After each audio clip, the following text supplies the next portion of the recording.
campanha para a manutenção do nosso grupo. Participe acessando nosso site.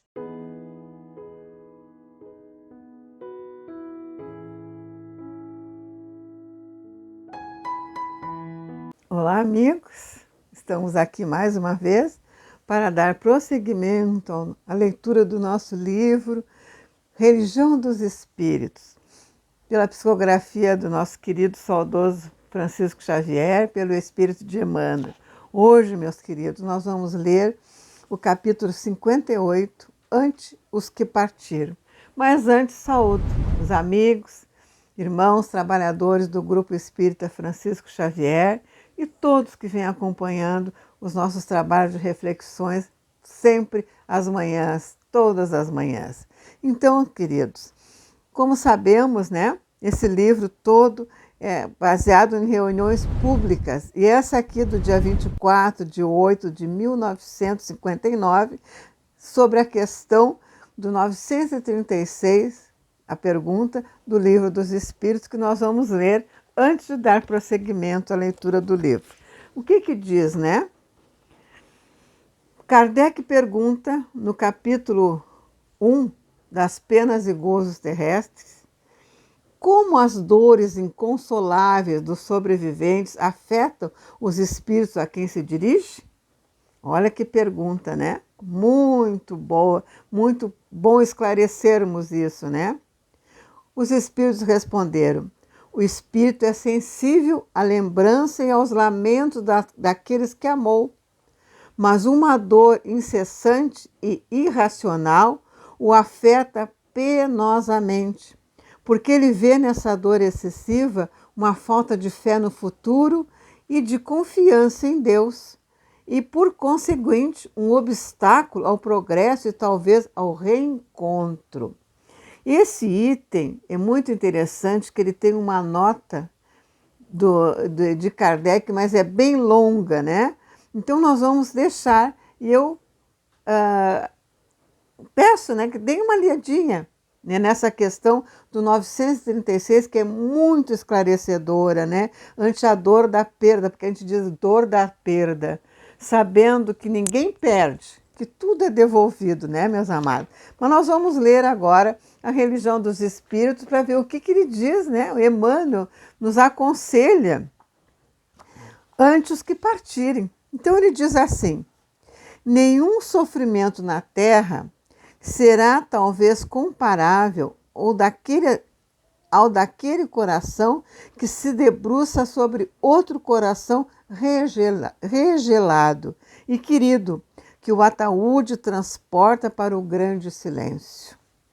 Ver a névoa da morte estampar-se inexorável na fisionomia dos que mais amamos e cerrar-lhes os olhos no adeus indescritível é como despedaçar a própria alma e prosseguir vivendo.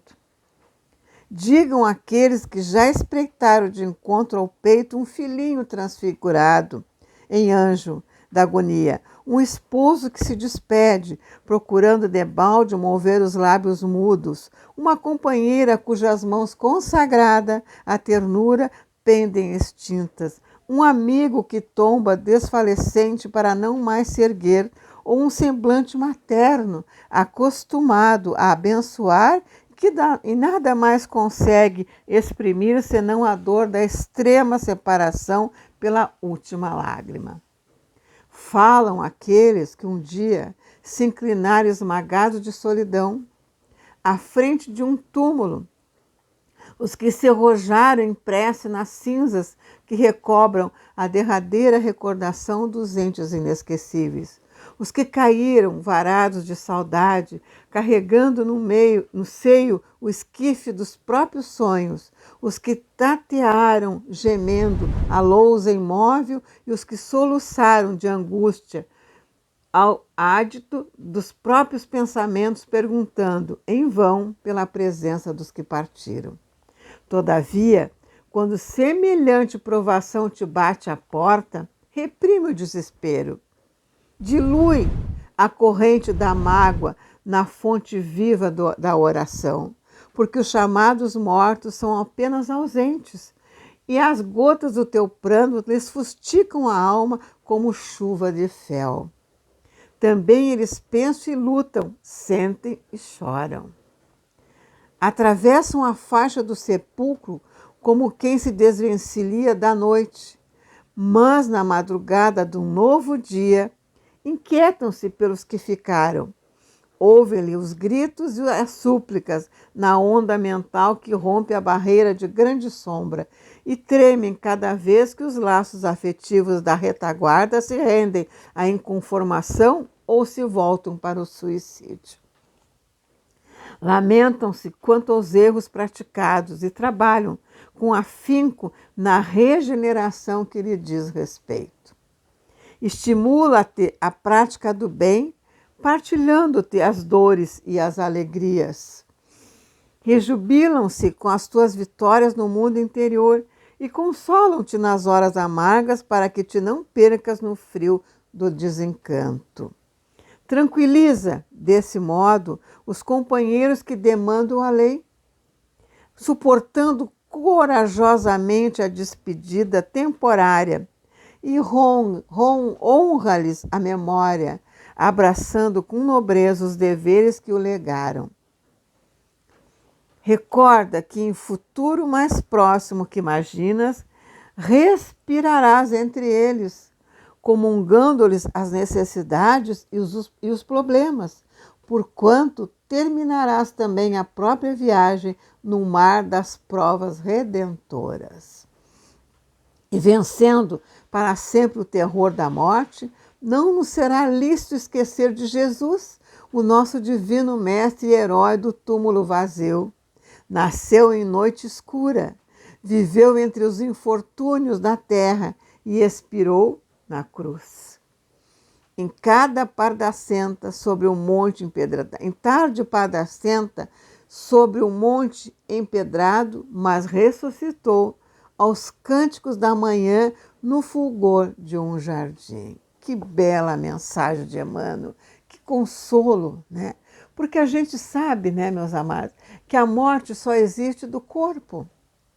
E essa partida, nós todos já viemos com ela mais ou menos planejada. Nós viemos com os fluidos vitais até um tempo. É combinado, meus amados, né? E quando a gente tem que partir, aí, né, esses fluidos se vão e aí vem, né, a morte do corpo. Mas o espírito permanece lá na espiritualidade, vivendo e quem sabe, né, arrumando uma casinha para nos receber futuramente. Dói? Claro que dói.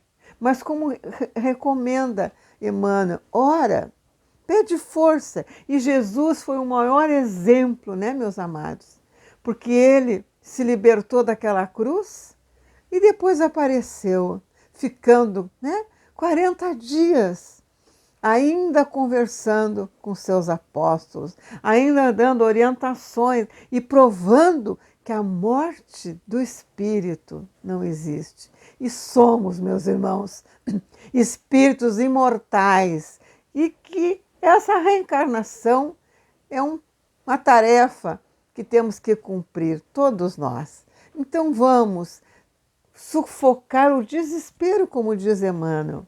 Vamos sentir, vamos chorar, mas com mais tranquilidade, com mais confiança, porque um dia partiremos e também reencontraremos os nossos amores na espiritualidade maior.